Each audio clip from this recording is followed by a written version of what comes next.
When I got back to the game, I was getting very upset and confused. I thought about the way the monster looked at me.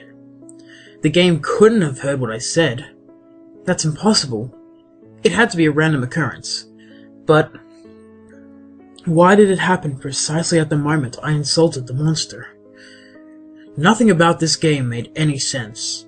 The new Godzilla monsters, the weird replacement monsters, out-of-place images like the green temple, the quiz levels, and the red monster chases, it didn't seem to add up in any kind of meaningful way.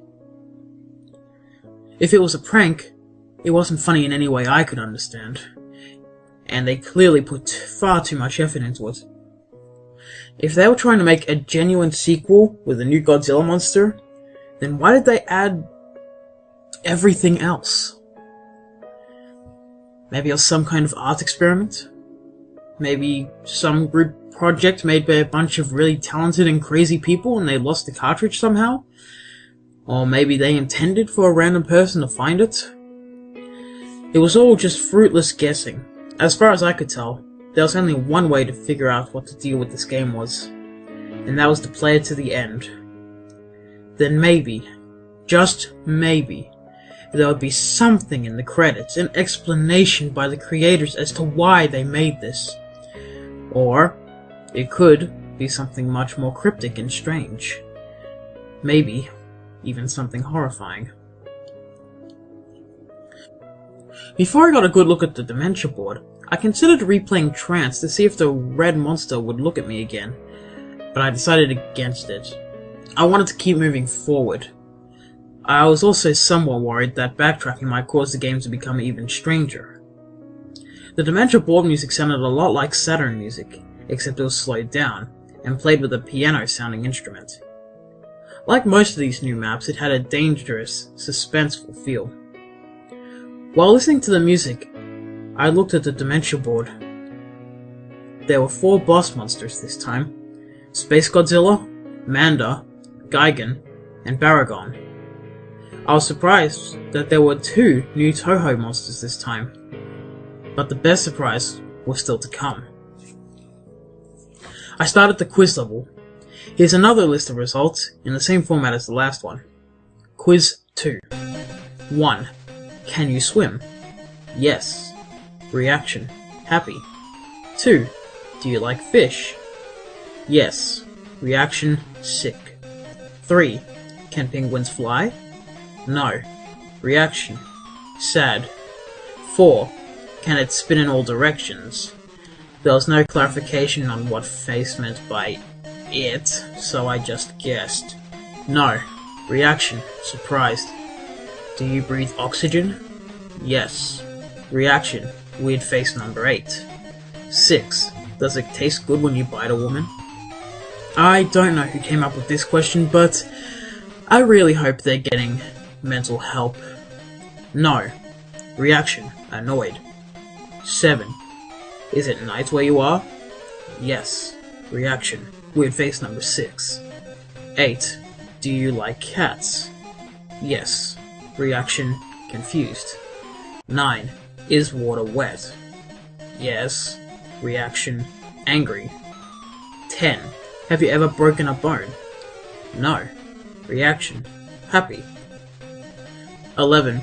Do you like your job? Yes. Reaction: hurt. 12. Would you like a new monster? Yes. Reaction: weird face number 11. I wasn't entirely sure at the time what Face meant by new monster, but I couldn't resist answering yes, just to see what would happen. The results were mind-blowing. The game took me back to the board, and I had a new playable monster, in the form of Anguirus.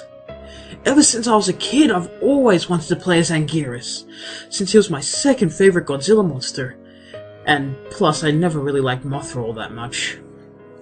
I moved my new Anguirus piece over to the level right next to it, eager to test out my new monster. Before I get into the level description, I'll talk about Anguirus a bit. Using the up and down buttons, you could choose whether Anguirus stood in a bipedal stance or crawled around on all fours. It wasn't a huge difference, but being able to stand was helpful in boss fights, and crawling sometimes helped dodge obstacles and attacks. He could punch and kick like Godzilla, but no tail whip. Instead, he had something far more interesting: the ability to curl up into a spiked ball of death and roll around. You could still take damage, but it was lessened. It was a good way of clearing out stage enemies, but unfortunately, doing this also drained your power bar. But the spiked ball wasn't his only special ability. When he pressed start, he would fire a beam of energy from his mouth. It resembled Titanosaurus's sonar attack, and if it were a hack, it may have been inspired by the roar attack from Atari's Godzilla fighting games. Also of note is that when playing as Anguirus, the level meter gets glitched up. Judging by the life and power bar, I'd say he's level 10? Now, onto the level. As you might have guessed from the level icon, these levels were green palette swaps of the ground and background tiles from the Blue Mountains. But what immediately caught my attention was the water, which had a transparency effect. Was that even possible for an NES game? I mean, I knew the Super Nintendo could do it, but I'd never seen a transparency effect in a game on the NES. The Green Mountains music was played with the same instrument as the Blue Mountains, but the melody was totally different. It was a very simple song with a lot of abrupt pauses, followed by a loud note every few seconds. Anyway, I went through the usual strolling through the level, and again there were no monsters or anything. Pretty soon I'd reached a cliff above the water. There was nowhere to go but into the water, so down I went. The water transparency made things a bit harder to see, but it was tolerable. After going underwater I encountered two new enemies, a giant piranha and some kind of spiky bottom feeder thing. I liked the piranha because I could easily tell what it was. It was a sane enemy design that would appear in a real game, and there were very few enemies like this. They didn't take much hits to kill, but they were quite annoying, and could considerably trim down your life if they got close enough. They also tended to travel in packs. As for the bottom feeders, they're easy to deal with. They swim along the bottom of the screen towards you and are easily crushed with the roll attack or jumped over. In the screen cap, you can see me about to run over one of them. There's a pack of piranha behind it. I beat that level and moved Godzilla onto the blue castle icon. I started the level and I got a title screen, with the text, "Unforgiving Cold." The level itself looked like a castle dungeon made out of blue bricks, with rows of identical white statue faces on the walls. These statues had a permanent look of horror on their faces. There was also some flickering grey static, which didn't really obscure my vision, but it adds to the very unsettling mood of these levels. The music was a 12-second loop of a low-pitched choir vocalizing that sounded very familiar to me. Whenever I played through one of these levels, I got this sudden, horrible feeling of anxiety. I had the feeling that the further I progressed through the level, the closer I was getting to something unspeakably evil. There weren't any enemies, but these were some of the longest levels in the game. I only played one level, but it took 7 minutes to complete. I didn't want to admit it to myself at the time, but I realized something playing the Blue Castle level. The game has the power to make the player feel certain things. And I don't mean in the sense you get irritated playing a crappy game or unnerved at something scary in a game. What I mean is that certain events in this game can instantly make you start to feel something. I know that sounds completely insane, and I don't blame you for not believing me. I wouldn't believe it any of this either if I didn't play the game myself. But there's something very, very wrong with this game, and I still don't know how to explain it. So, then it was time to fight Baragon's replacement. Although Baragon was originally the smallest monster in the game, its replacement was the largest. It was so tall, in fact, that the ground was noticeably lowered, and not Baragon's head still barely avoided collision with the bar at the top of the screen. and he was just as frighteningly bizarre as he was huge. You may be wondering how he attacks without arms. Well, he has the most powerful kick in the game, but his other fighting technique is much stranger. First, he can blast a cloudy breath of pixels down at you, which causes you to freeze. Then he backs you in the right corner of the screen and extends a huge Gatling gun from his abdomen. Now, that might seem amusing to you, but it certainly wasn't to me when I was playing the game. This attack is almost as annoying as Gigan's saw, and Not Baragon could have been unbeatable if he constantly used this. Thankfully, he only did it twice while fighting him. Once you unfreeze, you can run up and start damaging the gun, which does extra damage to him. This helped me to destroy him, and then it was time to play the third level type.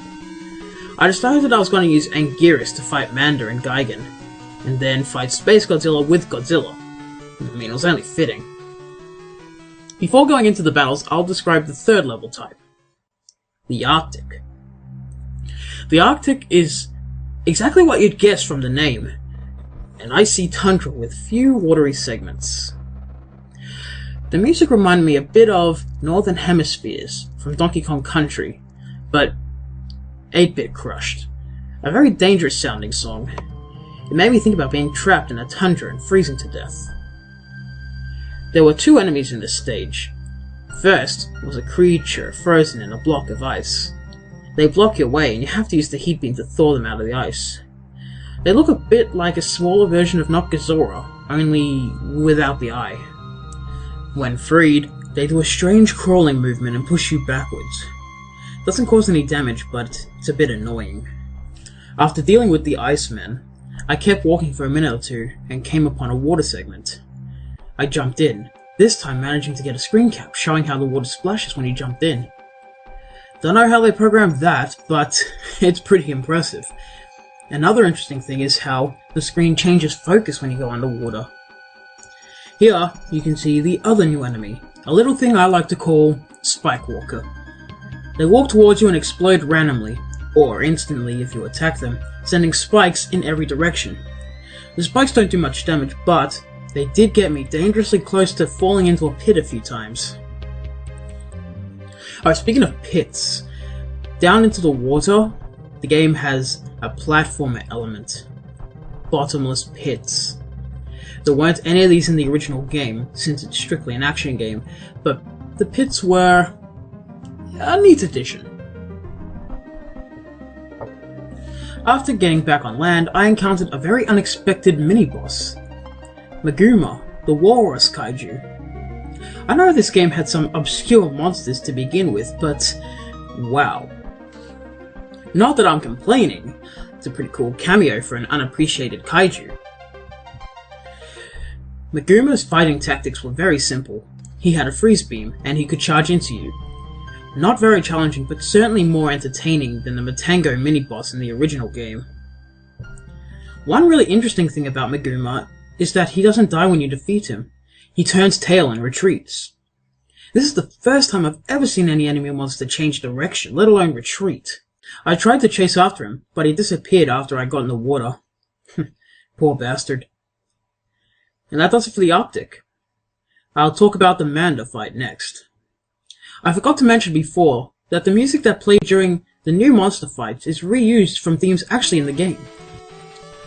So far the themes have been Titanosaurus with Gazora's music, Biollante with Hedorah's music, Orga had Baragon/Mogira's music, Manda had Varan's music, and Space Godzilla has Mecha Godzilla's music. As for the fight, Manda was a fairly crafty opponent. When it realized that one tactic was ineffective, it would immediately change to a different one. Manda used quite a few tricks, like spitting fire, biting, and most irritating of all, constricting. It doesn't mercilessly drain your life down like Gigan's cutter, but it was by far Manda's strongest attack. One last thing of note that I found pretty cool was that the Atargon showed up during the fight to help me out. Manda crushed it with ease, but it was still cool. After I slayed Manda, I played through the Arctic level for health power-ups, and then it was on to Gigan's replacement. When the fight started, I was very confused, because there was nothing there. I thought it was going to be like the Titanosaurus fight in Pathos, but just about the time it would have been taking me back to the map, a piranha appeared on screen. It wasn't there for long. As soon as it appeared, the speakers emitted an ear-splitting screech, and Not Gigan flew in and ripped the poor fish to pieces. Well, that's one way to get the player on their toes. That abrupt entrance scared the hell out of me, and got my adrenaline rushing. Which, in retrospect, was a good thing, because Not Gigan was one of the fastest, most unrelenting opponents in the game. Not Gigan was tough. My new skills with Anguirus helped me to even the score. This was still an incredibly intense fight. Not Gigan's attacks consisted of some blood laser he spewed from his mouth, and a downward slash. I was expecting some hellish variant of the Buzzsaw attack, but thankfully he didn't seem to have one. The How attack was invaluable in defeating him. I would have taken more screen caps of the fight, but I really had to concentrate on this one. After that, there was just one monster left to take down. Space Godzilla. As mentioned earlier, I used Godzilla for this fight. Space Godzilla's fighting technique was rather frustrating, but admittedly, a very clever idea. Space Godzilla would use his energy to create two flying crystals, which would reach the ground and become crystal spires. Now these spires not only block you from reaching Space Godzilla, but it also allowed him to constantly recharge to full energy and blast you with deadly fully charged corona beams until you broke the spires. Now Space Godzilla would eventually drain his own spires for energy until they shattered, but if you waited for that to happen, you'd probably lose a lot of life. Heat beams actually seem to re-energize the spires, so you had to use physical attacks. When you finally got close enough to hit Space Godzilla, he was no pushover. When I punched him, he hit me back just as hard. Space Godzilla did everything in his power to knock you back to the left corner of the screen so he can create more spires. By the time this was over, I had about 5 life bars left. But it didn't matter, because I didn't need to fight anymore. I needed to run. Boy, here we go again. I decided right then that I really wanted to see the end of this game.